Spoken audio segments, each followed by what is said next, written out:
Hello and welcome to Drilling Out Bolts 101. These are Kohler exhaust studs.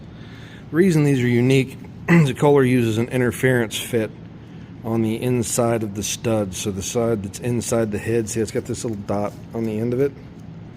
That's the side that goes out, and then there's a special like 100% thread. Most threads are, like 70-ish. And these go in there and they aren't going to come out, and I had two of them break off, so we're going to get in there now.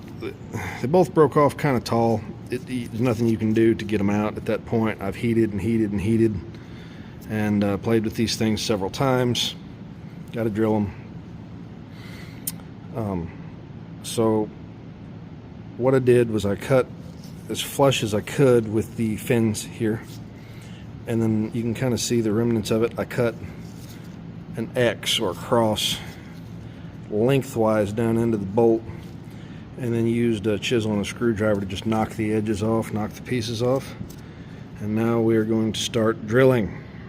We're going to use left-handed bits because hopefully we'll have a little bit of help with that when the thread percentage, when the percentage of metal still forcing itself into that is reduced and the walls get thinner. Sometimes they will release enough, and the thread, the left hand pressure of the bolt on a left-handed drill bit sometimes will help pull that out. So we may not start with a left-handed drill bit, but we definitely will hopefully end with one. We want to retain as much factory thread as possible on this application. So here we go. Okay.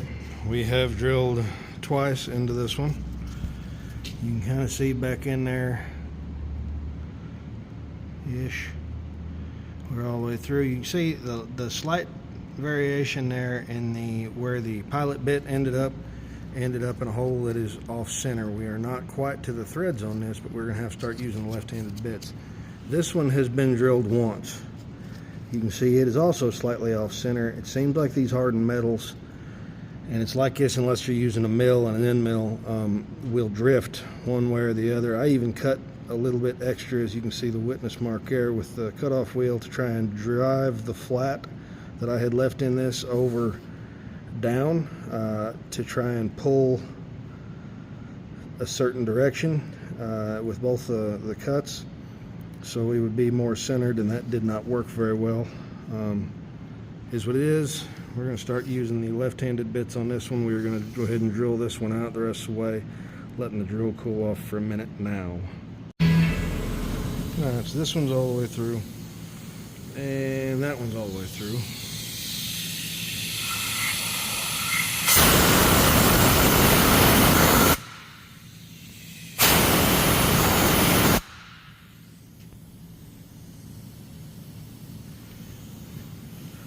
And we're going to start with the, you said just touch the aluminum on that one. We're going to start with the left-handed drill bits now. Okay, so we got one wall of it cut through, the other one not. You can see I've been tapping on it with a hammer. We're going to see if we can get this piece here drove far enough that way that then we can pull it back a little bit and out. Same thing, this one, just drive that over and out. So here we go. We will have to run a tap in there and see if there's enough threads left to hold. If not, we will drill that out for a helicoil and repair it that way. So here we have one has started to move. We haven't really messed with the other one yet. Yep, started to. Mind you, it started to move when I had two hands on it, and then I picked up a camera with the other one. But you get the idea. Basically, we're taking this and tapping it to loosen it, and then grabbing it with pliers and spinning it out. It was actually working. That's embarrassing. Next. Okay, so there we are, trying again.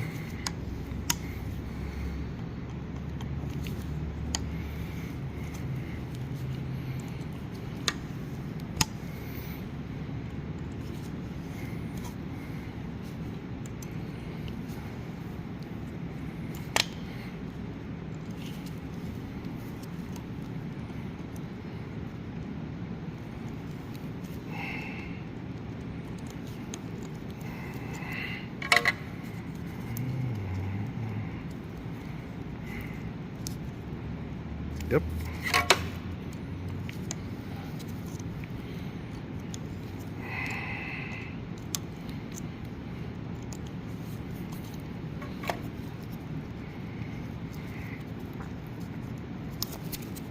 Hey, that's sharp. I know, duh.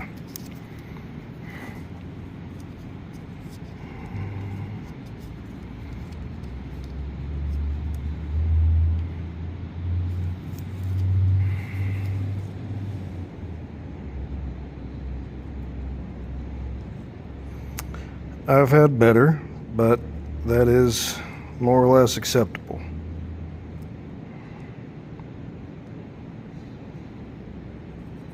For a 1/4 inch bolt.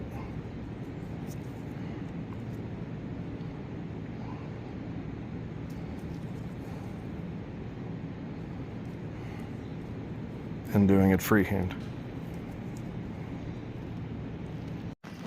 Okay, they're both out. The other one didn't come out near as pretty as that one. Again, this one, except for that little notch right there, kept almost all of its threads. This one, down in there, I had managed to straighten it out a little bit, and yeah, it didn't work out real hot. So we're going to run 420 tap in both of them and see what they clean up like. Odds are they will both need a helicoil. Well, that one for sure. This one, maybe-ish. We do have, Lyle makes a really cool set of tap sockets. We use those because where this is, trying to get a regular tap handle in there is not going to be much fun. Yep, you can see that's apparently the other size is a little bigger. Anyways, fun times. So we'll run something in there. I don't know what it is. It's something. It'll be great. Whatever fits. Well, I'm an idiot. I could have sworn yesterday these were 5/16. I got online, checked the part number, cross-referenced it with something I found on the internet, and they said, no, they're 1/4 20. It's just got this weird interference fit thing. So yeah, they're 5/16. Anyways, it looks like a tap will go into that. I haven't run it in yet. I just tested it. It's a little loose on this. We will run that in there with one of those tap sockets and see what happens. So, guys, I honestly don't know what happened to the end of that video. I thought I took another segment of it, but I can't find it on my camera/phone anywhere. I ended up putting some just 5/16 bolts in that, and lock washers, that kind of thing. Just a little bit of Loctite, blue Loctite, I think. Maybe it's red. I don't know. Whatever. Anyways, bolted her up. Everything's fine. Customer's happy. I did put a little bit of sealant, some old Acoustic Seal I had, which I don't think they make anymore. Walker used to make it. On the gasket surfaces, it went together really good. So I appreciate you watching. Hopefully we pick something up from this, and yeah, feel free to like, comment, subscribe, or buy a shirt. Talk to you later.